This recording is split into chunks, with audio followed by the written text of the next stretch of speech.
अन्तः प्रविश्य मम वाचं मां सप्तां सञ्जीवयत्ति किल शक्तिधरस्वधाम्ना अन्यांश्च हस्तचरणश्रवणत्वगादीन् प्राणान् नमो भगवते पुरुषाय तुभ्यम् भवति तनुभावादेडमो कोऽपि वाग्मी जडमतिरपि चन्तुर्जायते प्राज्ञमौलिः सकलवचनचेतो देवता भारती सा मम वचति धत्तां सन्निधिं मानसे च तपो विद्याविरक्त्यादिसद्गुणो खाकरानहं वादिराजगुरून् वन्दे हयग्रीवपदाश्रयान् पूज्याय राघवेन्द्राय सत्यधर्मरताय च भजतां कल्पवृक्षाय नमतां कामधेनवे ब्रह्मचर्य हरिप्रीतिसुविद्यावादशालिनः इष्टदान् कष्टहर्तॄन्नः विद्यामान्यान् मुनीन् नमः भद्रं कर्णे विशृणुयाम देवाः भद्रं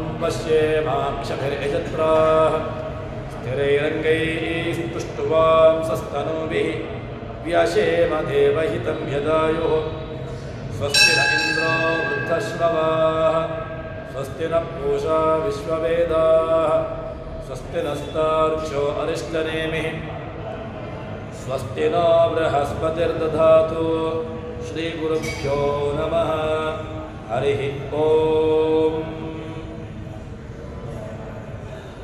सत्यमेव जयति नानृतं सत्येन पन्थो विदतो देवयानः येनाक्रमन्ति ऋषयो ह्याप्तकामाः यत्र तत् सत्यस्य ಪರಮಂ ನಿಧಾನಂ ಅಂತ ಹೇಳಿಕೊಂಡು ಎಲ್ಲಿ ಭಗವಂತ ಇದ್ದಾನೆ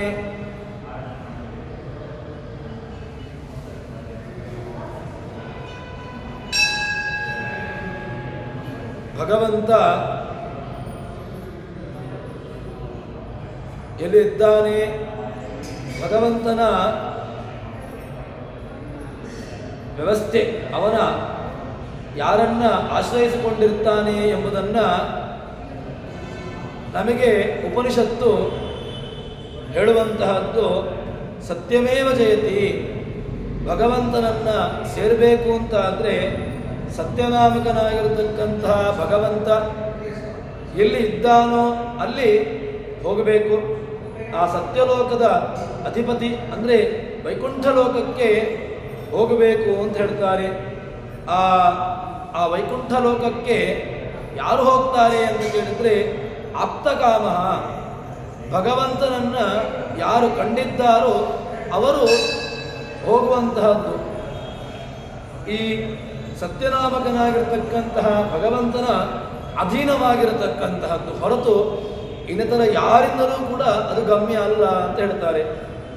ಆ ಸತ್ಯನಾಮಕನಾಗಿರ್ತಕ್ಕಂತಹ ಭಗವಂತನ ಭಕ್ತರಿಗೆ ಮಾತ್ರ ಆ ಮಾರ್ಗ ಇರುವಂತಹದ್ದು, ಅಂತಹ ಭಕ್ತರಿಗೆ ಮಾತ್ರ ಗಮ್ಯವಾಗಿರತಕ್ಕಂತಹದ್ದು ಹೊರತು ಯಾರು ಭಗವದ್ವೇಷಿಗಳು ಅಂತ ಇದ್ದಾರೆ ಅವರಿಗೆ ಯಾರಿಗೂ ಕೂಡ ಗಮ್ಯ ಅಲ್ಲ ಅಂತ ಹೇಳ್ತಾರೆ. ತದನಂತರದಲ್ಲಿ ಭಗವಂತನ ರೂಪವನ್ನು ವರ್ಣನೆ ಮಾಡುತ್ತಾರೆ. ಬೃಹಚ್ಚ ತದ್ದಿವ್ಯಮಚಿಂತ್ಯ ರೂಪಂ ಸೂಕ್ಷ್ಮಾಚ್ಚ ತತ್ಸೂಕ್ಷ್ಮತರಂ ವಿಭಾತಿ ದೂರಾತ್ ದೂರೇ ದಿಹಾಂತಿಕೇ ಚ ಪಶ್ಯತ್ವಿಹೈವ ನಿಹಿತಂ ಗುಹಾಯಾಂ. ಭಗವಂತನನ್ನು ಕಾಣಬೇಕು, ಭಗವಂತನನ್ನು ಸೇರಬೇಕು ಅಂತಾದರೆ ಉಪನಿಷತ್ತು ಹೇಗೆ ಅವನನ್ನು ಸೇರಬೇಕು ಅಂತ ಹೇಳ್ತಕ್ಕಂತಹದ್ದು.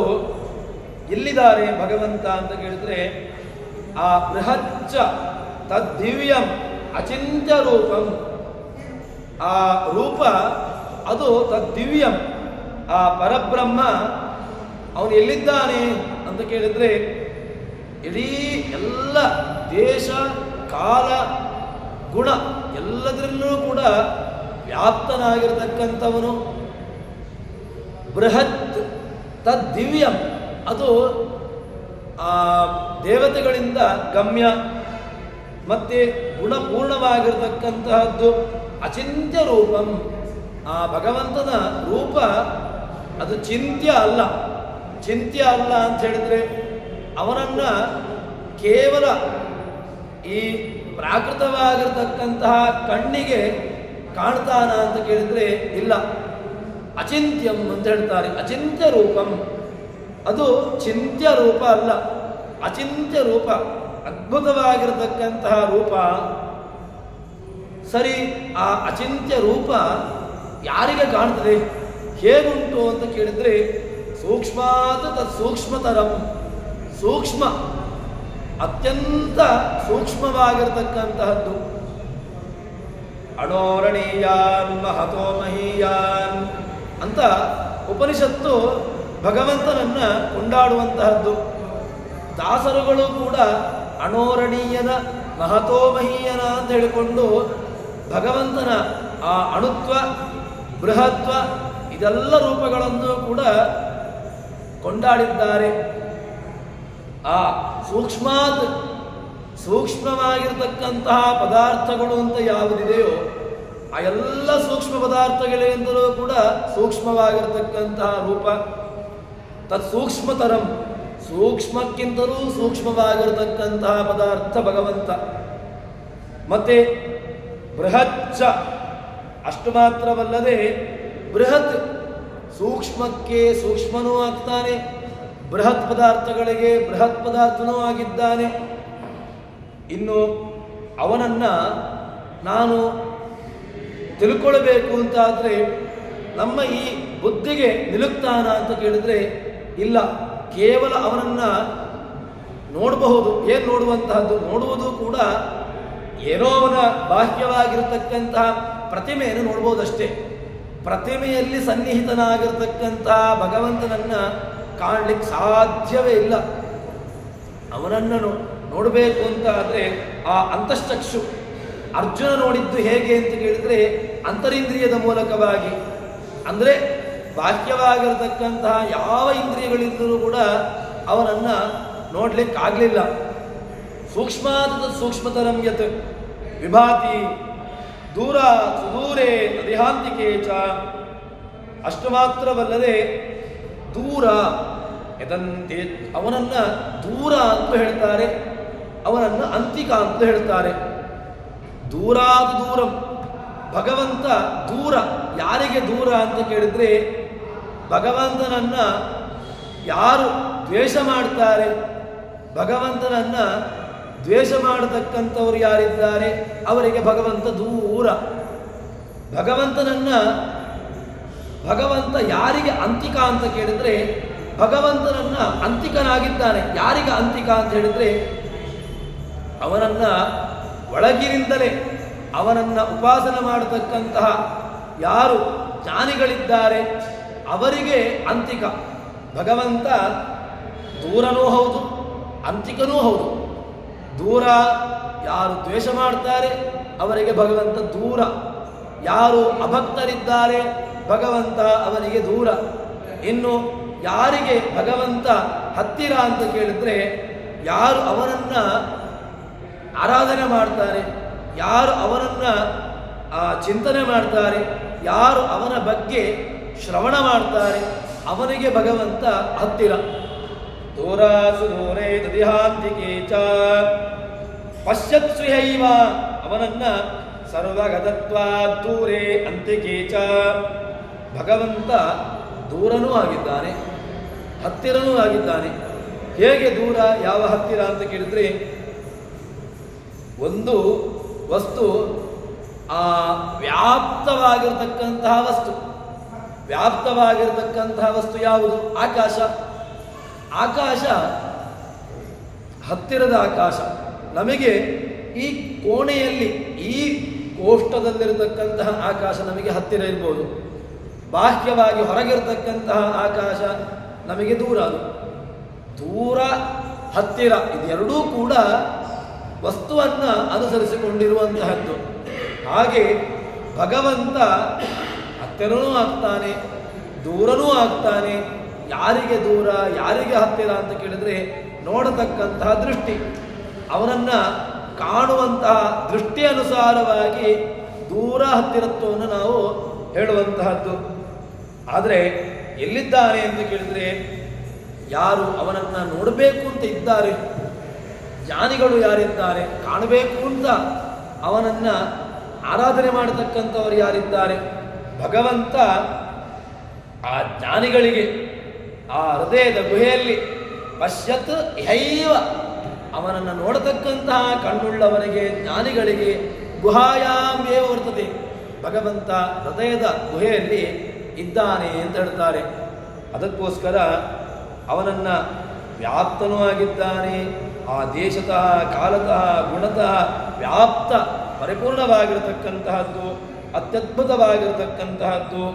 ಅಷ್ಟು ಮಾತ್ರವಲ್ಲದೆ ನಮ್ಮ ಬುದ್ಧಿಗೆ ಅವನ ತಿಳುಕ್ತಾನ ಕೇಳಿದರೆ ಇಲ್ಲ, ನಮ್ಮ ಬುದ್ಧಿಗೆ ನಿಲುಕೋದಿಲ್ಲ ಅವನು. ಮತ್ತೆ ಅಣೋರಣೀಯಾನ್ ಮಹತೋಮಹೀಯಾನ್, ಭಗವಂತ ಅಣುವಿಗೆ ಅಣು, ಅವನು ಬೃಹತ್ ವಸ್ತುವಿಗೆ ಬೃಹತ್, ಹೀಗೆ ಅತ್ಯಂತ ಅವನ ಅತ್ಯದ್ಭುತವಾಗಿರತಕ್ಕಂತಹ ವಿಚಾರವನ್ನು ನಮಗೆ ಉಪನಿಷತ್ತು ತಿಳಿಸಿಕೊಡ್ತದೆ. ಪಶ್ಯತ್ಸು ಹೈವ, ಯಾರು ಅವನನ್ನು ನೋಡಬೇಕು ಅಂತಿದ್ದಾರೆ ಅವರಿಗೆ ಭಗವಂತ ಕಾಣ್ತಾನೆ. ಎಲ್ಲಿ ಕಾಣ್ತಾನೆ ಅಂತ ಕೇಳಿದರೆ ಗುಹೆಯಲ್ಲಿ, ಆ ಗುಹೆ ಹೃದಯದ ಗುಹೆಯಲ್ಲಿ ಕಾಣಬೇಕು ಅಂತ ಯಾರಿಗೆ ಭಗವಂತನನ್ನ ನೋಡಬೇಕು ಅಂತ ಇಚ್ಛೆ ಇದೆ ಅಂಥವರಿಗೆ ಭಗವಂತ ಕಾಣಿಸಿಕೊಳ್ತಾನೆ. ಭಗವಂತನನ್ನ ನೋಡಬೇಕು ಅಂತ ಇಚ್ಛೆ ಬರುವುದು ಕೇವಲ ಜ್ಞಾನಿಗಳಿಗೆ ಮಾತ್ರ. ಇಡೀ ಈ ಸಂಸಾರದ ವ್ಯವಸ್ಥೆಯಲ್ಲಿ ಇರತಕ್ಕಂಥವರಿಗೆ ಭಗವಂತನನ್ನ ಕಾಣಬೇಕು ಅಂತ ಹೇಳಿಕೊಂಡು ಆ ಒಂದು ಗೋಜಿಗೆ ಅವರು ಹೋಗೋದಿಲ್ಲ. ಅದಕ್ಕೋಸ್ಕರ ಜ್ಞಾನಿಗಳಿಗೆ ಭಗವಂತ ಸಿಗ್ತಾನೆ. ಎಲ್ಲಿ ಸಿಗ್ತಾನೆ ಅಂತ ಕೇಳಿದರೆ ಇಹೈವ ನಿಹಿತಂ ಗುಹಾಯ, ಭಗವಂತ ಇಹೈವ ಈ ಹೃದಯದ ಗುಹೆಯಲ್ಲಿ ಭಗವಂತ ನಿಲ್ಲುತ್ತಾನೆ ಎಂಬುದಾಗಿ ಉಪನಿಷತ್ತು ನಮಗೆ ಹೇಳ್ತದೆ. ತದನಂತರದಲ್ಲಿ ಭಗವಂತನನ್ನ ಕಾಣಬೇಕು, ಹೃದಯದ ಗುಹೆಯಲ್ಲಿ ಪ್ರತಿಷ್ಠಿತನಾಗಿದ್ದಾನೆ ಭಗವಂತ. ಆ ಹೃದಯದ ಗುಹೆಯಲ್ಲಿ ಪ್ರತಿಷ್ಠಿತನಾಗಿರ್ತಕ್ಕಂತಹ ಭಗವಂತನನ್ನ ಕಾಣಬೇಕು ಅಂತಾದರೆ ಯಾವುದರ ಮೂಲಕವಾಗಿ ಕಾಣಲಿಕ್ಕಾಗ್ತದೆ ಅಂತ ಕೇಳಿದ್ರೆ, ನ ಚಕ್ಷುಷಾ ಗೃಹ್ಯತೆ ನಾಪಿ ವಾಚ ನಾನೈರ್ದೇವೈ ತಪಸಾ ಕರ್ಮಣಾ ವಾ ಜ್ಞಾನಪ್ರಸಾದೇನ ವಿಶುದ್ಧಸತ್ವ ತತಸ್ತುತಂ ಪಶ್ಯತೆ ನಿಷ್ಕಲಂ ಧ್ಯಾಯಮಾನ. ಭಗವಂತನನ್ನ ಕಾಣಬೇಕು. ಯಾರು ಕಾಣ್ತಾರೆ? ಚಕ್ಷುಷಾ ಗೃಹ್ಯತೆ, ಚಕ್ಷುರಿಂದ್ರಿಯದ ಮೂಲಕವಾಗಿ ಕಾಣ್ತೇನೆ ಇಲ್ಲ. ಭಗವಂತ ಈ ಚಕ್ಷುರಿಂದ್ರಿಯಕ್ಕೆ ನಿಲುಕೋದಿಲ್ಲ. ಯಾಕೆ? ಈ ಕಣ್ಣಿಗೆ ಭಗವಂತನನ್ನು ನೋಡತಕ್ಕಂತಹ ಸಾಮರ್ಥ್ಯ ಇಲ್ಲ. ಯಾಕಿಲ್ಲ ಅಂತ ಕೇಳಿದ್ರೆ, ಈ ಕಣ್ಣು ಯಾವುದನ್ನು ನೋಡಬೇಕೋ, ಯಾವುದರಲ್ಲಿ ಆಸಕ್ತಿಯನ್ನು ಹೊಂದಬೇಕೋ ಅದರಲ್ಲಿ ಇದರ ಈ ಇಂದ್ರಿಯಗಳು ತಮ್ಮ ವ್ಯಾಪಾರವನ್ನು ಮಾಡೋದೇ ಇಲ್ಲ.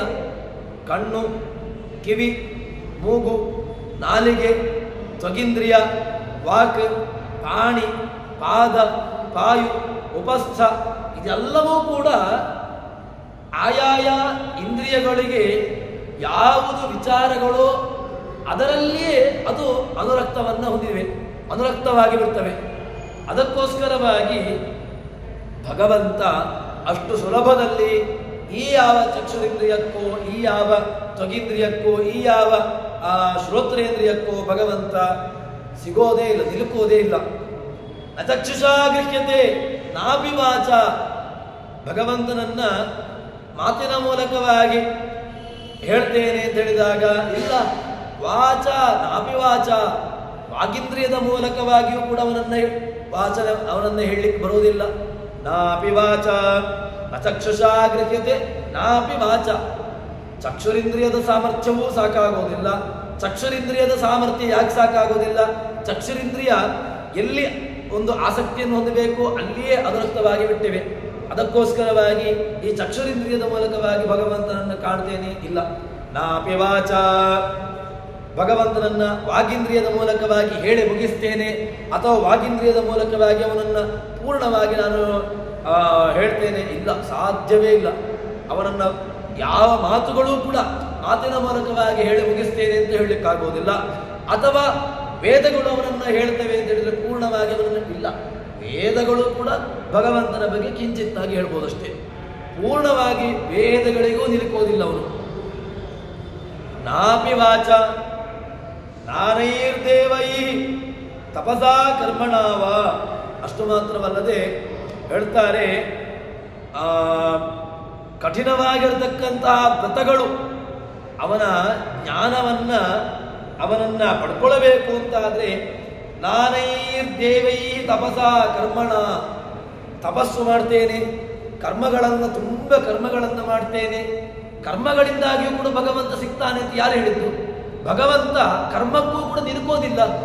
ಭಗವಂತನನ್ನ ಯಾರು ನೋಡ್ತಾರೆ ಅಂತ ಕೇಳಿದ್ರೆ ನಾನೈರ್ದೇವೈ ತಪಸ, ಭಗವಂತ ಯಾವ ವ್ರತಗಳಿಗಾಗ್ಲಿ ಭಗವಂತ ಇಲ್ಲವೇ ಇಲ್ಲ. ನಾನೈರ್ದೇವೈ ತಪಸ ಕರ್ಮಣಾವ, ತಪಸ್ಸಿಗೆ ಸಿಗ್ತಾನ ಅಂತ ಇಲ್ಲವೇ ಇಲ್ಲ, ತಪಸ್ಸಿಗೂ ನಿಲುಕೋದಿಲ್ಲ. ಕರ್ಮಣಾವ, ಭಗವಂತ ಕರ್ಮಕ್ಕೆ ಎಲ್ಲ ಕರ್ಮಗಳು ಏನೆಲ್ಲ ಸತ್ಕರ್ಮಾನುಷ್ಠಾನಗಳು ಅಂತ ಇದೆ, ಆ ಎಲ್ಲ ಕರ್ಮಾನುಷ್ಠಾನಗಳನ್ನು ಮಾಡಿ ನಾನು ಭಗವಂತನನ್ನ ನನ್ನ ಎದುರುಗಡೆಗೆ ನಾನು ತರಿಸಿಕೊಳ್ತೇನೆ, ಇಲ್ಲವೇ ಇಲ್ಲ. ಭಗವಂತ ಯಾವ ವ್ರತಗಳಿಗಾಗ್ಲಿ, ಯಾವ ತಪಸ್ಸಿಗಾಗ್ಲಿ, ಯಾವ ವ್ರತಗಳಿಗಾಗ್ಲಿ ಭಗವಂತನನ್ನ ಕಾಣತಕ್ಕಂತಹ, ಭಗವಂತನನ್ನು ಹೊಂದತಕ್ಕಂತಹ ಸಾಮರ್ಥ್ಯ ಇಲ್ಲ, ಆಗೋದೇ ಇಲ್ಲ. ನಾನೈರ್ದೇವೈ ತಪಸಾ ಕರ್ಮಣಾವ ಹೇಳ್ತಾರೆ. ಮತ್ತೆ ಜಾನಪ್ರಸಾದೇನ ವಿಶುದ್ಧತತ್ವ, ಭಗವಂತನನ್ನ ಕಾಣಬೇಕು. ಯಾವುದು ಅವನನ್ನ ಸಿಗ್ತಾನೆ ಭಗವಂತ, ಎಲ್ಲಿ ಸಿಗ್ತಾನೆ ಅಂತ ಕೇಳಿದ್ರೆ ವಾಯುದೇವರು, ಚತುರ್ಮುಖ ಬ್ರಹ್ಮದೇವರು ಅವರೆಲ್ಲರೂ ಕೂಡ, ಅಂದ್ರೆ ಮೊದಲಿಗೆ ವಾಯುದೇವರ ಅನುಗ್ರಹವಾಗಬೇಕು. ವಾಯುದೇವರು ಬ್ರಹ್ಮದೇವರು ಈ ಎರಡು ಜೀವೋತ್ತಮರಾಗಿರ್ತಕ್ಕಂತಹ ವಾಯುಬ್ರಹ್ಮಾದಿಗಳ ಅನುಗ್ರಹವಾಗಬೇಕು. ಅಷ್ಟು ಮಾತ್ರವಲ್ಲದೆ ವಾಯು ಬ್ರಹ್ಮ ಭಗವಂತ ಕೊನೆಗೆ ಇನ್ಯಾರ್ದು ಅಂತ ಕೇಳಿದ್ರೆ ಭಗವಂತನ ಪ್ರಸಾದ. ಭಗವಂತ ಅಹಂ ಏನಂ ಮೋಕ್ಷೆ,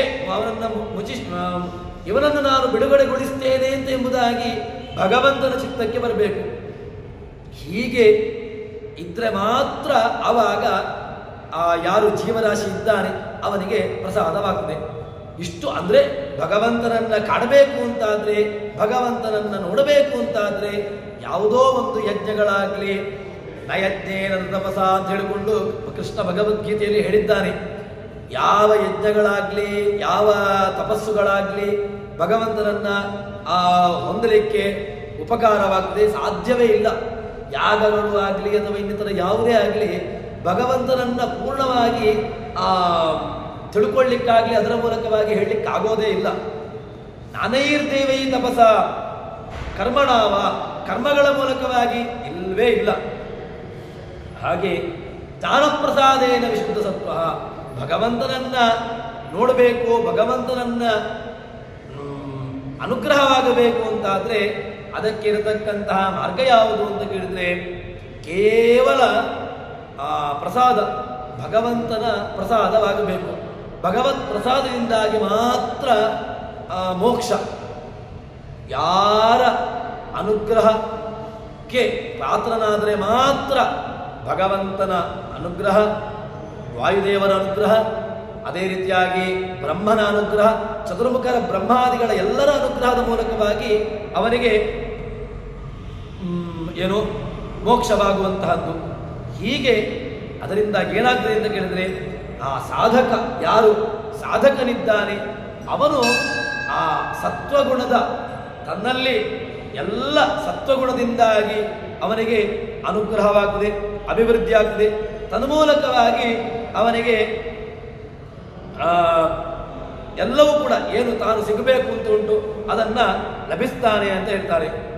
ಹೀಗೆ ಆ ಎಲ್ಲ ಸಾಧಕ ಷೋಡಶ ಕಲೆಗಳಿಂದಾಗಿ ಕೂಡಿ, ಅದರ ಷೋಡಶ ಕಲೆಯಿಂದ ಕೂಡಿದಂತಹ ಶರೀರ. ಯಾಕೆ ಈ ದೇಹದಲ್ಲಿ ಷೋಡಶ ಕಲೆಗಳು ಎಲ್ಲದರನ್ನು ಕೂಡ ಸೇರಿಕೊಂಡು ದೇಹ, ಈ ದೇಹ ಆಗಬೇಕು ಅಂತ ಆದರೆ ಅದಕ್ಕೆ ಮುಖ್ಯವಾಗಿರತಕ್ಕಂತಹ ಒಂದು ಅನುಗ್ರಹ ಅದು ಎಲ್ಲಿಂದ ಅಂತ ಕೇಳಿದ್ರೆ ಆ ಭಗವಂತನ ಅನುಗ್ರಹ ತನ್ಮೂಲಕವಾಗಿ ಆವಾಗ ಏನಾಗ್ತದೆ ಅಂತ ಕೇಳಿದ್ರೆ ಅಪ್ರಾಕೃತನಾಗಿರ್ತಕ್ಕಂತಹ ಏನು ಚಿನ್ಮಯನಾಗಿರ್ತಕ್ಕಂತಹ ಭಗವಂತ ಚಿಂತೆ ಯಾಕೆ ಮಾಡುತ್ತೀ ಚಿನ್ಮಯನಿದ್ದಾನೆ ಅಂತ.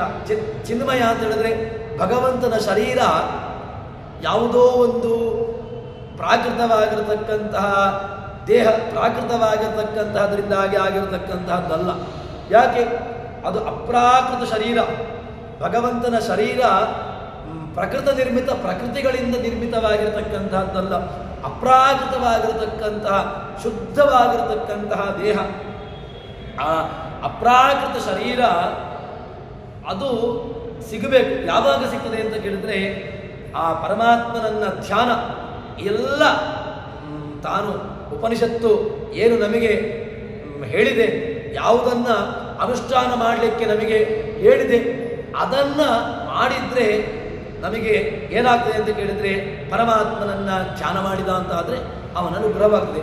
ಅಂದರೆ ಏನಾಯ್ತು, ಈಗ ಪರಮಾತ್ಮನ ಧ್ಯಾನಕ್ಕೆ ಪೂರಕವಾಗಿರತಕ್ಕಂಥದ್ದು ಯಾವುದು ಅಂತ ಕೇಳಿದ್ರೆ ಆ ಏನು ಎಲ್ಲ ಜ್ಞಾನ ಅಂತಾಯ್ತು. ಜ್ಞಾನವನ್ನ ಬಿಟ್ಟು ಯಾವುದರಿಂದಲೂ ಕೂಡ ಭಗವಂತ ಸಿಗೋದಿಲ್ಲ. ಅದನ್ನ ಹೇಳ್ತಾರೆ ಭಾಷ್ಯಕಾರರು ಹೇಳ್ತಾರೆ, ನಾನೈರ್ದೇವೈ ಹರಿ ಪಶ್ಯೇತ್ ಜ್ಞಾನರೂಪೇಣ ವಾಯುನ ಬ್ರಹ್ಮಣ ಪರಮಜ್ಞಾನ ರೂಪೇಣ ಹರಿಣಾತ ಪ್ರಸನ್ನೇನೈವ ತಂ ಪಶ್ಯೇತ್ ಅನ್ಯೇ ಅನುಜ್ಞಾ ಪ್ರದಾಯಿನಃ. ಭಗವಂತನನ್ನ ಕಾಣ್ತಾರೆ. ಯಾರು ಕಾಣ್ತಾರೆ ಅಂತ ಕೇಳಿದ್ರೆ ಇತರ ದೇವತೆಗಳ ಅನುಗ್ರಹ ಬೇಕು, ಇತರ ದೇವತೆಗಳ ಪ್ರಸಾದ, ಪರಮಾತ್ಮನ ಜ್ಞಾನ ಅದು ಸಾಕ್ಷಾತ್ಕಾರಕ್ಕೆ ಕಾರಣವಾಗಿದೆ. ಇತರ ದೇವತಾ ಪ್ರಸಾದದಿಂದಾಗಿ ಅವನಿಗೆ ಪರಮಾತ್ಮನ ಜ್ಞಾನ ಬರ್ತದೆ. ಪರಮಾತ್ಮನ ಜ್ಞಾನ ಬಂತು. ಪರಮಾತ್ಮನ ಜ್ಞಾನದಿಂದಾಗಿ ಏನಾಗ್ತದೆ ಅಂತ ಕೇಳಿದ್ರೆ ಆ ಸಾಕ್ಷಾತ್ಕಾರ, ಭಗವಂತನನ್ನ ಕಾಣಬಹುದು. ಮತ್ತೆ ಇನ್ನೊಂದು ಏನು ಅಂತ ಕೇಳಿದ್ರೆ ಆ ಬ್ರಹ್ಮಣ ಜ್ಞಾನರೂಪರಾಗಿರ್ತಕ್ಕಂತಹ ವಾಯುದೇವರು ಕೂಡ ಅವರು ಜ್ಞಾನರೂಪಿಗಳು. ಅಂದ್ರೆ ಜ್ಞಾನರೂಪಿಗಳು ಅಂತ ಹೇಳಿದ್ರೆ ಅವರ ಶರೀರವು ಕೂಡ ಜ್ಞಾನಮಯವಾಗಿರತಕ್ಕಂತಹದ್ದು. ವಾಯುದೇವರು ಪೂರ್ಣವಾಗಿರತಕ್ಕಂತಹ ವಾಯು, ಆ ಅದ್ಭುತವಾಗಿರತಕ್ಕಂತಹ ಶರೀರವುಳ್ಳವರು ಅವರು. ಭಗವಂತ, ಲಕ್ಷ್ಮೀದೇವಿ, ಅದೇ ರೀತಿಯಾಗಿ ತದನಂತರದಲ್ಲಿ ಬ್ರಹ್ಮ, ವಾಯು, ಸರಸ್ವತಿ, ಭಾರತಿ ಇವರೆಲ್ಲರೂ ಕೂಡ ಅದ್ಭುತವಾಗಿರತಕ್ಕಂಥ ಶರೀರವುಳ್ಳವರು, ಅಪ್ರಾಕೃತವಾಗಿರತಕ್ಕಂಥ ಶರೀರವುಳ್ಳವರು, ಚಿತ್ಸ್ವರೂಪರಾಗಿರ್ತಕ್ಕಂಥವರು. ಇವರು ಈ ಜ್ಞಾನರೂಪರಾಗಿರ್ತಕ್ಕಂತಹ ವಾಯುದೇವರು, ಅದೇ ರೀತಿಯಾಗಿ ಬ್ರಹ್ಮದೇವರು, ಅವರ ಪ್ರಸಾದ ಮತ್ತು ಪರಮಜ್ಞಾನ. ಯಾರ ಜ್ಞಾನ? ಪರಮಜ್ಞಾನ. ಅದು ಪರಮಾತ್ಮನ ಜ್ಞಾನ. ಪರಮಜ್ಞಾನ ರೂಪವಾಗಿರತಕ್ಕಂತಹ ಭಗವಂತನ ಪ್ರಸಾದದಿಂದಾಗಿ ಆ ಚೇತನ ಯಾರಿದ್ದಾನೆ, ಸಾತ್ವಿಕನಾಗಿರ್ತಕ್ಕಂತಹ ಚೇತನ, ಅವನಿಗೆ ಒಳ್ಳೆಯ ಸಾಕ್ಷಾತ್ಕಾರ, ಭಗವಂತನ ಸಾಕ್ಷಾತ್ಕಾರವಾಗ್ತದೆ. ಭಗವಂತನ ಸಾಕ್ಷಾತ್ಕಾರ ಆಗಬೇಕು ಅಂತಾದರೂ ಕೂಡ ಮೊದಲಿಗೊಂದು ಮಾತು ಬಂತು, ಇತರ ದೇವತೆಗಳ ಅನುಗ್ರಹ ಬೇಕು ಅಂತ. ಇತರ ದೇವತೆಗಳನ್ನು ಬಿಟ್ಟು ಬಿಡುವ ಅಂತ ಇಲ್ಲ. ಯಾಕೆ? ರುದ್ರದೇವರನ್ನ ಆರಾಧನೆ ಮಾಡಬೇಕು, ಸ್ಕಂದನ ಆರಾಧನೆ ಮಾಡಬೇಕು, ಗಣಪತಿಯ ಆರಾಧನೆ ಮಾಡಬೇಕು, ಅದೇ ರೀತಿಯಾಗಿ ಇತರ ದೇವತೆಗಳ ಆರಾಧನೆಯನ್ನು ಮಾಡಲೇಬೇಕು. ಯಾವ ದೇವತೆಗಳನ್ನು ಕೂಡ ಬಿಟ್ಟು ಬಿಡ್ತೇನೆ ಅಂತಿಲ್ಲ, ಯಾರನ್ನೂ ಕೂಡ ತ್ಯಾಜ್ಯ ಮಾಡಲಿಕ್ಕಿಲ್ಲ. ನನಗೆ ಕೇವಲ ದೇವರು ಮಾತ್ರ ಸಾಕು ಇಲ್ಲವೇ ಇಲ್ಲ. ದೇವರನ್ನು ಮಾತ್ರ ಹೇಳಲೇ ಇಲ್ಲ. ಎಲ್ಲ ದೇವತಾ ಮೆಟ್ಟಿಲು ಆ ಕೊನೆಯ ಹಂತವನ್ನ ಪರಮಾತ್ಮನನ್ನ ಸೇರಬೇಕು ಅಂತಾದ್ರೆ ಎಲ್ಲ ಕೆಳಗಿನ ತತ್ವಾಭಿಮಾನ ದೇವತೆಗಳಿಂದ ಇಟ್ಟುಕೊಂಡು ಕೊನೆಯ ಬ್ರಹ್ಮದೇವರ ತನಕನೂ ಕೂಡ ಎಲ್ಲರನ್ನೂ ಕೂಡ ಅನುಗ್ರಹಕ್ಕೆ ಪಾತ್ರನಾಗಬೇಕು. ಎಲ್ಲ ದೇವತೆಗಳನ್ನ ತಾನು ಚಿಂತನೆ ಮಾಡಿ ಅವರ ಅನುಗ್ರಹಕ್ಕೆ ಯಾರು ಪಾತ್ರನಾಗ್ತಾನೆ, ಅವರ ಅನುಗ್ರಹಕ್ಕೆ ಪಾತ್ರನಾಗಿರ್ತಕ್ಕಂಥವನಿಗೆ ಏನಾಗ್ತದೆ ಅಂತ ಕೇಳಿದರೆ ಆ ಸಾಕ್ಷಾತ್ಕಾರ. ಈ ಸಾಕ್ಷಾತ್ಕಾರಕ್ಕೆ ಸಾಧಕ ಯಾವುದು, ಸಾಧನೆ ಯಾವುದು ಅಂತ ಕೇಳಿದ್ರೆ ಶ್ರವಣ, ಮನನ, ನಿಧಿಧ್ಯಾಸನ. ಶ್ರವಣ ಒಳ್ಳೆ ರೀತಿಯಲ್ಲಿ ಶ್ರವಣ ಮಾಡಬೇಕು. ಶ್ರವಣ ಮಾಡುವುದು ಮಾತ್ರ ಸಾಕಾಗುವುದಿಲ್ಲ. ಯಾಕೆ? ಶ್ರವಣ ಅದು ಮಾಡುವಂತಹದ್ದು ಮಾಡ್ತಾನೆ, ಮಾಡಿದ್ದು ಬಿಟ್ಟು ಹೋಗ್ತದೆ. ಶ್ರವಣವನ್ನು ಮಾಡಿದರೆ ಸಾಕಾಗುವುದಿಲ್ಲ. ಶ್ರವಣ ಜೊತೆಗೆ ಮನನ, ಜೊತೆಗೆ ಧ್ಯಾನ. ಶ್ರವಣ, ಮನನ, ನಿಧಿಧ್ಯಾಸನ, ಧ್ಯಾನ, ಇದು ಮೂರೂ ಕೂಡ ಬೇಕು. ಅತ್ಯವಶ್ಯಕವಾಗಿರತಕ್ಕಂತಹದ್ದು ಯಾವುದು ಅಂತ ಕೇಳಿದ್ರೆ ಈ ಶ್ರವಣ, ಮನನ, ನಿಧಿಧ್ಯಾಸನಗಳು. ಶ್ರವಣ ಮನನಾದಿಗಳನ್ನ ಯಾರು ನಿತ್ಯದಲ್ಲೂ ಕೂಡ ಒಳ್ಳೆ ರೀತಿಯಲ್ಲಿ ಮಾಡ್ತಾನೆ, ಅದಕ್ಕೆ ಶ್ರವಣ ಮನನಾದಿಗಳು ಆಗಬೇಕು ಅಂತಾದರೆ ಅದಕ್ಕೆ ಇತರ ದೇವತೆಗಳು, ಶ್ರವಣಾದಿ ದೇವತೆಗಳು ಅಂದರೆ ಚಕ್ಷುರಿಂದ್ರಿಯಾದಿ ಅಭಿಮಾನಿ ದೇವತೆಗಳು, ಅವರ ಅನುಗ್ರಹಕ್ಕೆ ಬೇಕೇ ಬೇಕು. ಅವರ ಅನುಗ್ರಹವನ್ನು ಬಿಟ್ಟು ನಾನು ಶ್ರವಣ ಮಾಡ್ತೇನೆ, ಮನನ ಮಾಡ್ತೇನೆ, ಧ್ಯಾನವನ್ನು ಮಾಡ್ತೇನೆ, ಸಾಧ್ಯವೇ ಇಲ್ಲ. ಇದು ಇತರ ದೇವತಾ ಅನುಗ್ರಹವಾಗಿಲ್ಲ ಅಂತಾದರೆ ಶ್ರವಣಾದಿಗಳಾಗುವುದಿಲ್ಲ. ಶ್ರವಣಾದಿಗಳಾಗುವುದಿಲ್ಲ ಅಂತಾದರೆ ಸಾಕ್ಷಾತ್ಕಾರವಾಗುವುದಿಲ್ಲ, ಪ್ರಸಾದವಾಗುವುದಿಲ್ಲ, ಭಗವಂತನ ಜ್ಞಾನ ಬರುವುದಿಲ್ಲ. ಭಗವಂತನ ಜ್ಞಾನ ಬರಲಿಲ್ಲ ಅಂತಾದರೆ ಭಗವಂತನ ಸೇರ್ಲಿಕ್ಕಾಗುವುದಿಲ್ಲ. ಹೀಗೆ ಇದು ಒಂದು ರೀತಿಯಾಗಿ ವ್ಯವಸ್ಥೆ. ಈ ಎಲ್ಲ ವ್ಯವಸ್ಥೆಗಳನ್ನು ದಾಟಿ ಅಂದರೆ ಎಲ್ಲ ತತ್ವಾಭಿಮಾನಿ ದೇವತೆಗಳನ್ನು ಅವರ ಅನುಗ್ರಹಕ್ಕೆ ಪಾತ್ರನಾಗಿ ಆಗಿ ನಂತರದಲ್ಲಿ ಅವನಿಗೆ ಏನಾಗ್ತದೆ ಅಂತ ಕೇಳಿದರೆ ಭಗವಂತ ಕಾಣಿಸಿಕೊಳ್ತಾನೆ. ಆ ಸಾಕ್ಷಾತ್ಕಾರಕ್ಕೆ ಈ ಎಲ್ಲ ದೇವತೆಗಳ ಅನುಗ್ರಹಕ್ಕೆ ಅವನು ಪಾತ್ರನಾಗಬೇಕು ಎಂಬುದಾಗಿ ಪ್ರಸನ್ನೇನೇವ ತಂ ಪಶ್ಯೇತ್ ಅನುಜ್ಞಾ ಪ್ರದಾಯಿನಃ. ಆ ಎಲ್ಲ ದೇವತೆಗಳನ್ನು ಕೂಡ ಯಾರು ಪ್ರಸನ್ನನಾಗಿ ಇಟ್ಟುಕೊಳ್ತಾನೆ, ಅವರ ಅನುಗ್ರಹಕ್ಕೆ ಯಾರು ಪಾತ್ರನಾಗ್ತಾನೆ, ಅವನಿಗೆ ಹೇಳ್ತಾರೆ ಈ ಷೋಡಶಕಲಾ ಅಂತ ಹೇಳಿದ್ರು. ಯಾವುದು ಷೋಡಶಕಲಾ ಅಂತ ಕೇಳಿದ್ರೆ ನಿಷ್ಕಲಂ ಧ್ಯಾಯಮಾನ ಅಂತ 16 ಕಲೆಗಳಿದೆ ಅಂತ ಹೇಳ್ತಾರೆ. ಯಾರೆಲ್ಲ ಅಂತ ಕೇಳಿದ್ರೆ ಜೀವಾತ್ಮ, ಶ್ರದ್ಧಾ, ಆಕಾಶ, ವಾಯು, ಜ್ಯೋತಿ, ಜಲ, ಪೃಥಿವಿ, ಇಂದ್ರಿಯ, ಮನಸ್ಸು, ಅನ್ನ, ವೀರ್ಯ, ತಪಸ್ಸು, ಮಂತ್ರ, ಕರ್ಮ, ಇಂದ್ರಿಯಗಳು, ನಾಮ. ಎಲ್ಲ 16 ಕಲೆಗಳು. ಈ ದೇಹದಲ್ಲಿ 16 ಷೋಡಶಕಲಾತ್ಮಕವಾಗಿರತಕ್ಕಂತಹ ದೇಹ. ಷೋಡಶಕಲಾತ್ಮಕವಾಗಿರತಕ್ಕಂತಹ ದೇಹ, ಇದರಲ್ಲಿ ಯಾರು ಒಬ್ಬರು ಇಲ್ಲ ಅಂತಾದರೂ ಕೂಡ ಅದರಿಂದಾಗಿ ಸಾಧನೆ ಮಾಡಲಿಕ್ಕೆ ಬರೋದಿಲ್ಲ. ಅದಕ್ಕೋಸ್ಕರ ಏನು ಮಾಡಬೇಕು? ಎಲ್ಲ ದೇವತೆಗಳು, ಈ ದೇಹದಲ್ಲಿ ಇರತಕ್ಕಂತಹ ದೇವತೆಗಳನ್ನು ಅವರನ್ನು ಧ್ಯಾನ ಮಾಡ್ತಾ ಅವರನ್ನೂ ಕೂಡ ಅವರ ಮೂಲಕವಾಗಿ ಅವರ ಅನುಗ್ರಹಕ್ಕೆ ಪಾತ್ರನಾಗುವ ಮೂಲಕವಾಗಿ ತದನಂತರದಲ್ಲಿ ಏನು ಹೋಗಬೇಕು? ಅವನು ಮುಂದಕ್ಕೆ ಹೋಗಬೇಕು. ಮುಂದಕ್ಕೆ ಹೋಗಬೇಕು ಅಂತ ಕೇಳಿದರೆ ಭಗವಂತನ ಸಾಕ್ಷಾತ್ಕಾರವನ್ನು ಪಡೆದುಕೊಳ್ಳಬೇಕು ಅಂತ ಹೇಳ್ತಾರೆ. ಇಲ್ಲಿ ಯದಾ ಪಶ್ಯತೆ ರುಗ್ಮವರ್ಣಂ ಅಂತ ಹೇಳಿಕೊಂಡು ಆ ಭಗವಂತನ ಶರೀರವನ್ನು ಹೇಳುವಾಗ ಆ ರುಗ್ಮವರ್ಣ ಅಂತ ಹೇಳ್ತಾರೆ. ಭಗವಂತನಿಗೆ ಕೂಡ ಏನು ಕಲೆಗಳಿಲ್ಲ, ಭಗವಂತನಲ್ಲಿ ಯಾವುದೇ ರೀತಿಯಾಗಿರ್ತಕ್ಕಂಥ ವ್ಯವಸ್ಥೆ ಇಲ್ಲ ಅಂತ ಏನಿಲ್ಲ. ಅವನ ಶರೀರ ಆಗಲಿ ಅವನಿಗೆಲ್ಲವೂ ಕೂಡ ಇದೆ. ಅದ್ಭುತವಾಗಿರತಕ್ಕಂತಹ ಶರೀರ ಉಳ್ಳವನು ಭಗವಂತ. ಏನು ಅದ್ಭುತವಾಗಿರ್ತಕ್ಕ ಅಪ್ರಾಕೃತ ಶರೀರ ಅಷ್ಟೇ. ಭಗವಂತನ ಶರೀರ ಎಂಥದ್ದು ಅಂತ ಕೇಳಿದ್ರೆ ಅದು ಅಪ್ರಾಕೃತ ಶರೀರ, ಅದು ಅದ್ಭುತವಾಗಿರ್ತಕ್ಕ ಶರೀರ. ಅಂತಹ ಶರೀರವನ್ನು ಕಾಣಬೇಕು ಅಂತಾದರೆ ಎಲ್ಲ ದೇವತೆಗಳ ಅನುಗ್ರಹವನ್ನು ಪಡೆದುಕೊಳ್ಳಬೇಕು ಅಂತ ಹೇಳ್ತಾರೆ. ಹೀಗೆ ಹೇಳಿದ ನಂತರ ತದನಂತರ ಹೇಳ್ತಾರೆ ಏಷೋಣುರಾತ್ಮ ಚೇತಸಾ ವೇದಿತವ್ಯೋ ಯಸ್ಮಿನ್ ಪ್ರಾಣ ಪಂಚದಾ ಸಂವಿವೇಚ ಪ್ರಾಣೈಶ್ಚಿತ್ತಂ ಸರ್ವಮೋತಂ ಪ್ರಜಾನ ಯಸ್ಮಿನ್ ವಿಶುದ್ಧೇ ವಿಭವತ್ಯೇಜ ಆತ್ಮ. ಭಗವಂತ ಎಲ್ಲಿಂದ ಕಾಣಬೇಕು, ಹೇಗೆ ಕಾಣಬೇಕು, ಭಗವಂತನನ್ನ ಕಾಣತಕ್ಕಂತಹ ವ್ಯವಸ್ಥೆ ಹೇಗೆ ಅಂತ ಕೇಳಿದ್ರೆ ಏಷ ಅನುರಾತ್ಮ ಚೇತಸಾ ವೇದಿತವ್ಯ. ಭಗವಂತ ಕಾಣಬೇಕು ಅಂತಾದರೆ ಜೀವಾತ್ಮ, ಆ ಜೀವಾತ್ಮನ ಮನಸ್ಸು ಇಂದ್ರಿಯಗಳ ಜೊತೆಗೆ ಏನಾಗಬೇಕು ಅಂತ ಕೇಳಿದ್ರೆ ಮುಖ್ಯವಾಯು. ಯಾಕೆ ಮುಖ್ಯವಾಯು ಇಲ್ಲ ಅಂತಾದರೆ ಇಲ್ಲವೇ ಇಲ್ಲ. ದೇಹದಲ್ಲಿ ವಾಯು ಇಲ್ಲ ಅಂತ ಆದರೆ ಏನು ಪ್ರಯೋಜನ? ವಾಯುದೇವರ ಅಸ್ತಿತ್ವನೇ ದೇಹದಲ್ಲಿ ಇಲ್ಲ ಅಂತ ಆದರೆ ಏನೂ ಉಪಯೋಗವಿಲ್ಲ. ಯಾಕೆ?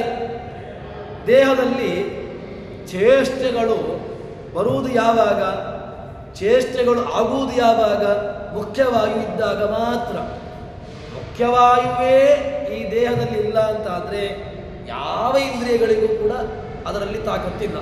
ತಾಕತ್ತು ಉಂಟೋ ಅದಕ್ಕೆ ಭಗವಂತನ ಅನುಗ್ರಹ ಬೇಕು, ವಾಯುದೇವರ ಅನುಗ್ರಹ ಬೇಕು. ಮುಖ್ಯ ವಾಯುದೇವರು ಅಷ್ಟು ಮಾತ್ರವಲ್ಲದೆ ಮುಖ್ಯ ಪ್ರಾಣನು ಯಾರ ಜೊತೆಗಿದ್ದಾನೆ ಅಂತ ಕೇಳಿದ್ರೆ ಯಸ್ಮಿನ್ ಪ್ರಾಣ ಪಂಚಧಾನಂ ವಿವೇಶ. ಪ್ರಾಣ, ಅಪಾನ, ವ್ಯಾನ, ಉದಾನ, ಸಮಾನ, ಈ ಪಂಚಧಾ 5 ಪ್ರಾಣಾಪಾನ ವ್ಯಾನೋದಾನ ಸಮಾನಗಳು 5 ರೀತಿಯಾಗಿರತಕ್ಕಂತಹ ಪ್ರಾಣನ ಜೊತೆಗೆ ಪಂಚರೂಪಗಳಿಂದಾಗಿ ಅಪ್ರಾಕೃತನಾಗಿರತಕ್ಕಂತಹ ಚಿನ್ಮಯ ಸ್ವರೂಪನಾಗಿರತಕ್ಕಂತಹ ಭಗವಂತನನ್ನ ಆಶ್ರಯ ಪಡೆದುಕೊಂಡಿದ್ದಾನೆ. ಮತ್ತೆ ಅವನು ಹೇಗಿದ್ದಾನೆ ಅಂತ ಕೇಳಿದ್ರೆ ಪ್ರಾಣೈ ಚಿತ್ತಂ ಸರ್ವಮೋತಂ ಪ್ರಜಾನ. ಪ್ರಾಣ ಅವನ ಜೊತೆಗಿದ್ದಾನೆ. ಸರ್ವಂ ಓತಂ ಪ್ರಜಾನ, ಎಲ್ಲ ಪ್ರಜೆಗಳು ಅವರು ವೈಭವದಿಂದಾಗಿ ಯಾರನ್ನ ಆಶ್ರಯ ಪಡೆದುಕೊಂಡಿದ್ದಾರೆ ಅಂತ ಕೇಳಿದ್ರೆ ಭಗವಂತನನ್ನ ಆಶ್ರಯ ಪಡೆದುಕೊಂಡಿದ್ದಾರೆ. ಅಷ್ಟು ಮಾತ್ರವಲ್ಲದೆ ಯಸ್ಮಿನ್ ವಿಶುದ್ಧೇ ವಿಭವತ್ಯೇಷ ಆತ್ಮ. ಅವರ ಜೊತೆಗೆ ಸೂಕ್ಷ್ಮ ರೂಪದಿಂದಾಗಿ ಪ್ರಾಣನ ಶರೀರದಲ್ಲಿ ಪ್ರಾಣ ಭಗವಂತನಿದ್ದಾನೆ. ಅಂದರೆ ಪ್ರಾಣನ ವ್ಯವಸ್ಥೆ ಎಷ್ಟು ಅತ್ಯಗತ್ಯ ಎಂಬುದನ್ನು ಹೇಳಿದಾಗಾಯಿತು. ಪ್ರಾಣದೇವರು ಒಬ್ಬರು ಇಲ್ಲ ಅಂತ ಆದರೆ ದೇಹದಲ್ಲಿ ಏನೂ ಆಗುವುದಿಲ್ಲ. ಯಾಕಾಗುವುದಿಲ್ಲ? ಪ್ರಾಣದೇವರ ವ್ಯವಸ್ಥೆ ಆಗಿದೆ, ಪ್ರಾಣದೇವರ ಸಾಮರ್ಥ್ಯ ಆಗಿದೆ, ಪ್ರಾಣದೇವರ ಒಂದು ಒಂದು ವೈಭವ ಆಗಿದೆ. ಪ್ರಾಣದೇವರು ಈ ಶರೀರದಲ್ಲಿ ಬಿಟ್ಟು ಹೋದರು ಅಂತ ಆದರೆ ದೇಹಕ್ಕೆ ಏನು ಅಸ್ತಿತ್ವವೂ ಇಲ್ಲ. ದೇಹದಲ್ಲಿ ಏನು ಸೌಂದರ್ಯ ಇದ್ರೆ ಏನು ಪ್ರಯೋಜನ? ದೇಹದಲ್ಲಿರತಕ್ಕಂತಹ ಸೌಂದರ್ಯಕ್ಕೆ ಯಾವುದು ಪೂರಕ? ಪ್ರಾಣ ಉಂಟು ಅಂತಾದರೆ ದೇಹದಲ್ಲಿರತಕ್ಕಂಥ ಸೌಂದರ್ಯಕ್ಕೆ ಒಂದು ಬೆಲೆ. ಪ್ರಾಣದೇವರೇ ಇಲ್ಲ ಅಂತ ಆದರೆ ದೇಹದಲ್ಲಿರ್ತಕ್ಕಂಥ ಸೌಂದರ್ಯ ಇದ್ದುಕೊಂಡು ಏನು ಪ್ರಯೋಜನ? ಅದನ್ನು ಯಾರೂ ಕೂಡ ನೋಡ್ಲಿಕ್ಕೂ ಬರುವುದಿಲ್ಲ. ಯಾಕೆ? ಒಂದು ಸತ್ತಂತಹ ದೇಹದಲ್ಲಿ ಯಾರಾದರೂ ಏನಾದರೂ ಅದರಲ್ಲಿ ಒಂದು ಸೌಂದರ್ಯ ಅಂತ ಹೇಳ್ತಾರ. ಜ್ಞಾನಿಗಳದ್ದಾದರೂ ಕೂಡ ಒಂದು ಸೌಂದರ್ಯ ಇರ್ತದೆ. ಯಾಕೆ? ಆ ಜ್ಞಾನದ ತೇಜಸ್ಸು ಅದು ಸತ್ರೂ ಕೂಡ ಆ ದೇಹಕ್ಕೆ ಅಷ್ಟು ಒಂದು ಬೆಳಕನ್ನು ನೀಡ್ತಾ ಇರ್ತದೆ. ಹಾಗೆ ಆ ಪ್ರಾಣದೇವರು ಶರೀರದಲ್ಲಿ ಇದ್ದಾರೆ ಅಂತಾದರೆ ಪ್ರಾಣದೇವರು ಹೇಗಿರಬೇಕು ಅಂತ ಕೇಳಿದ್ರೆ ಏಷ ಅನುರಾತ್ಮ ಚಿತಸೇ ಚಿರತಾವಿದವ್ಯ ಯಸ್ಮಿನ್ ಪ್ರಾಣ ಪಂಚಧಾ ಸನ್ನಿವೇಶ. ಪ್ರಾಣದೇವರು ಪಂಚಧ 5 ರೂಪದಿಂದಾಗಿ ಪ್ರಾಣಾಪಾನ ವ್ಯಾನೋದಾನ ಸಮಾನ ಅಂತ ಹೇಳಿಕೊಂಡು 5 ರೂಪದಿಂದಾಗಿ ಅವರು ಇದ್ದಾರೆ. ಆ ಪ್ರಾಣೈಶ್ಚಿತ್ತಂ ಅವರು ದೇಹದಲ್ಲಿ ಎಲ್ಲ ಅಪ್ರಾಕೃತವಾಗಿರತಕ್ಕಂಥ ಚಿನ್ಮಯ ರೂಪನಾಗಿರ್ತಕ್ಕಂಥ ಶರೀರವನ್ನ ಪ್ರಾಣದೇವರು ಆಶ್ರಯವನ್ನು ಪಡೆದುಕೊಂಡಿದ್ದಾರೆ. ಸರ್ವಭೂತಂ ಪ್ರಜಾನ ಯಸ್ಮಿನ್ ವಿಶುದ್ಧೇ ವಿಭವತ್ಯೇಷ ಆತ್ಮ. ವೈಭವದಿಂದಾಗಿ ಸೂಕ್ಷ್ಮ ರೂಪದಿಂದಾಗಿ ಪ್ರಾಣದ ಶರೀರದಲ್ಲಿದ್ದಾರೆ. ಸೂಕ್ಷ್ಮ ಯಾಕೆ? ಅವನನ್ನು ಹಿಂದೆ ಹೇಳುವಾಗಲೇ ಹೇಳಿದ್ದಾರೆ, ಸೂಕ್ಷ್ಮತರಮ್ಯತ್ ವಿಭಾತಿ ದೂರಾಸುಧಾರೆ.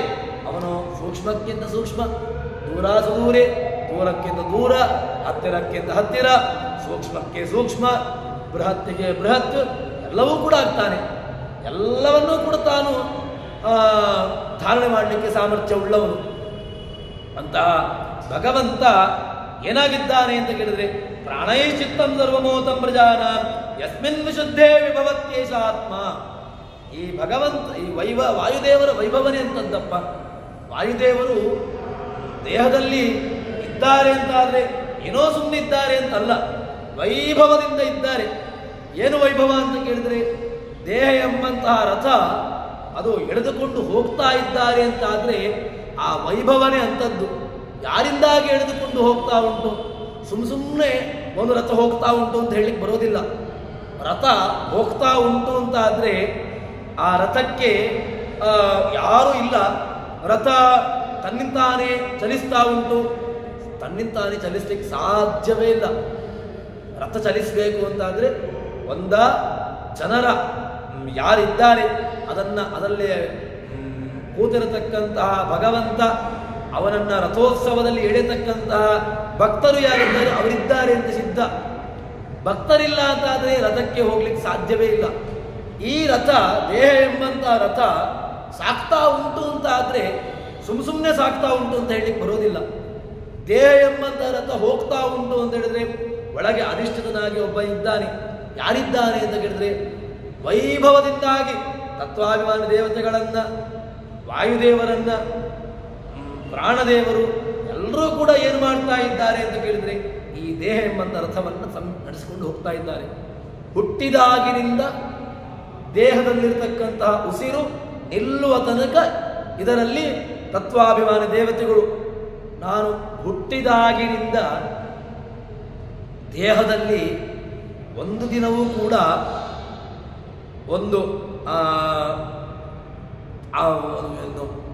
ತನ್ನ ಕೆಲಸವನ್ನ ನಿಲ್ಲಿಸಿದವರು ಅಂತ ಯಾರಿಲ್ಲ ಒಬ್ಬರಿದ್ದಾರೆ. ಯಾರಿಲ್ಲ ಅಂತ ಕೇಳಿದ್ರೆ ವಾಯುದೇವರು. ಯಾವತ್ತೋ ದಿವಸ ಹುಟ್ಟಿದ್ದೇವಲ್ವಾ, ಹುಟ್ಟಿದಾಗಿನಿಂದ ನಾವು ಇವತ್ತಿನ ತನಕ ಬದುಕಿದ್ದೇವೆ ಅಂತಾದರೆ ವಾಯುದೇವರು ಒಂದು 10 ದಿವಸಗಳ ರಜೆಯನ್ನು ತೆಗೆದುಕೊಂಡಿದ್ರು. ಆದ್ದರಿಂದಾಗಿ ದೇಹ ಇತ್ತು. ಸಾಧ್ಯವೇ ಇಲ್ಲ. ಒಂದು ಕ್ಷಣ ವಾಯುದೇವರು ಈ ದೇಹವನ್ನು ಬಿಟ್ಟು ಹೋದ್ರು ಅಂತಾದರೆ ಮತ್ತೆ ಇಲ್ಲವೇ ಇಲ್ಲ. ದೇಹಕ್ಕೆ ಅಸ್ತಿತ್ವನೇ ಇಲ್ಲ. ದೇಹದಲ್ಲಿ ಅಸ್ತಿತ್ವ ಯಾವಾಗ ಅಂತ ಕೇಳಿದ್ರೆ ವಾಯುದೇವರು ಒಂದು ದಿವಸನೂ ಕೂಡ ದೇಹದಲ್ಲಿ ಅವಿರತವಾಗಿ ನಿರಂತರವಾಗಿ ತನ್ನ ಕಾರ್ಯವನ್ನು ಮಾಡಿಕೊಂಡಿದ್ದಾರೆ ಅಂತ ಅರ್ಥ. ಕಣ್ಣಿನ ಇಂದ್ರಿಯ ದೇವತೆ, ಕಣ್ಣಿನ ದೇವತೆ, ಕಿವಿಯ ದೇವತೆ, ಮೂಗಿನ ದೇವತೆ, ಎಲ್ಲ ದೇವತೆಗಳು ಬೇಕಾದರೆ ತಮ್ಮ ಕಾರ್ಯವನ್ನು ನಿಲ್ಲಿಸಿರಬಹುದು.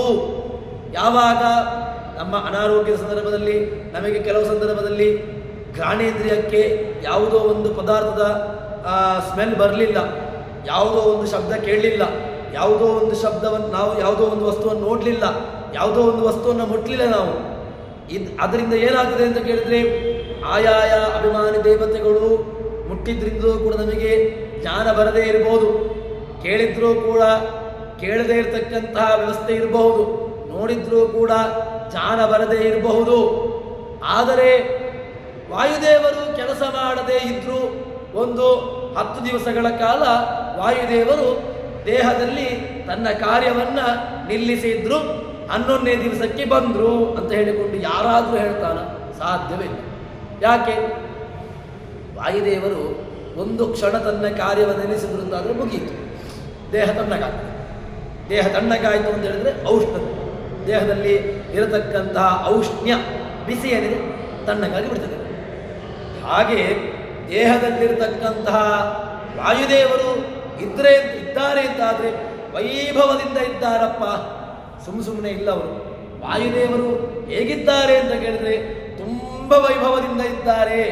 ವಾಯುದೇವರು ಭಗವಂತನ ಜೊತೆಗೆ, ತತ್ವಾಭಿಮಾನ ದೇವತೆಗಳ ಜೊತೆಗೆ, ಪ್ರಾಣದ ಪಂಚದ ರೂಪದ ಜೊತೆಗೆ ತುಂಬ ವೈಭವದಿಂದಾಗಿ ಇದ್ದಾರೆ ಎಂಬುದಾಗಿ ಹೇಳ್ತಾರೆ. ಅಂತಹ ಸೂಕ್ಷ್ಮನಾಗಿರ್ತಕ್ಕಂಥವನು ಅಂತಃಕರಣ, ಒಳ್ಳೆಯ ಶುದ್ಧವಾಗಿರ್ತಕ್ಕಂತಹ ಅಂತಃಕರಣ ಬೇಕು. ಭಗವಂತನನ್ನ ಕಾಣಬೇಕು ಅಂತಾದರೆ ಸುಮ್ಮನೆ ಭಗವಂತ ಕಾಣ್ತಾನೆ, ಭಗವಂತ ನಮಗೆ ಕಾಣ್ತಾನೆ ಅಂತ ಹೇಳಲಿಕ್ಕೆ ಬರೋದೇ ಇಲ್ಲ. ಭಗವಂತ ಕಾಣಬೇಕು ಅಂತಾದರೆ ಶುದ್ಧವಾಗಿರ್ತಕ್ಕಂತಹ ಅಂತಃಕರಣ ಬೇಕು. ಅಶುದ್ಧವಾಗಿರ್ತಕ್ಕಂತಹ ಅಂತಃಕರಣದಿಂದಾಗಿ ಭಗವಂತ ಕಾಣಲಿಕ್ಕೆ ಸಾಧ್ಯವೇ ಇಲ್ಲ. ಭಗವಂತನನ್ನ ಕಾಣಬೇಕು, ಶುದ್ಧ ಅಂತಃಕರಣ ಬೇಕು, ಶುದ್ಧವಾಗಿರ್ತಕ್ಕಂತಹ ಜ್ಞಾನದಿಂದಾಗಿ, ಜ್ಞಾನೇನೈವ ಪರಂಪದಂ, ಜ್ಞಾನದಿಂದ ಮಾತ್ರ ಅವರನ್ನು ಹೊಂದಲಿಕ್ಕಾಗುವಂತಹದ್ದು. ಹೊರತು ಜ್ಞಾನ ಭಿನ್ನವಾಗಿರ್ತಕ್ಕಂತಹ ತಪಸ್ಸಾಗ್ಲಿ ಕರ್ಮವಾಗ್ಲಿ ಅವನನ್ನ ಹೇಳ್ತದ ಅಂತ ಕೇಳಿದ್ರೆ ಸಾಧ್ಯವೇ ಇಲ್ಲ. ಹೀಗೆ ಭಗವಂತನ ಅತ್ಯದ್ಭುತವಾಗಿರತಕ್ಕಂತಹ ಒಂದು ವಿಚಾರವನ್ನ ನಮಗೆ ಅಥರ್ವಣೋಪನಿಷತ್ತು ನಮ್ಮ ಮುಂದೆ ತೆರೆದಿರುತ್ತಾ ಉಂಟು. ಭಗವಂತನ ವ್ಯಾಪಾರ, ಭಗವಂತನ ಎಲ್ಲ ಲೀಲೆಗಳನ್ನು ಅಥರ್ವಣೋಪನಿಷತ್ತು ತೆರೆದಿಡ್ತಾ ಇದೆ. ಇನ್ನಷ್ಟು ಅವನ ವೈಭವವನ್ನು, ಪ್ರಾಣದೇವರ ವೈಭವವನ್ನು ಇನ್ನು ಮುಂದಿನ ಮಂತ್ರಗಳು ಹೇಳ್ತವೆ. ಅದನ್ನು ಮುಂದಕ್ಕೆ ಸೇರಿದಾಗ ನೋಡೋಣ ಅಂತ ಹೇಳುವಲ್ಲಿ ಹರಿಪ್ರಿಯತಾಂ ಶ್ರೀಕೃಷ್ಣಾರ್ಪಿತಮಸ್ತು.